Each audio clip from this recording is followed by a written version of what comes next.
istog ulaza, zajedničkog ulaza, ulazimo u poseban studio, studio broj 5.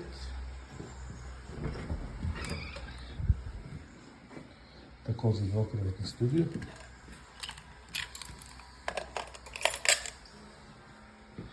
Izlaz na onu veliku terasu, da ne bi uparili.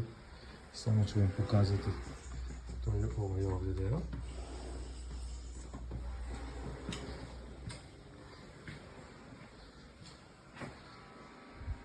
Kuhinja, veliki frižider u studiju broj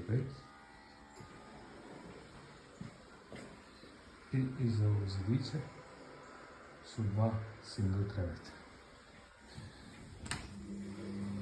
I naravno uvijek budemo čisto lepo kupati u ovoj kući.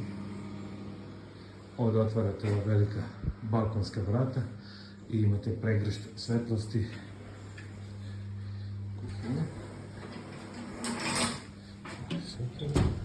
I svetlo s te strane, ali ne bi otvarali zazor.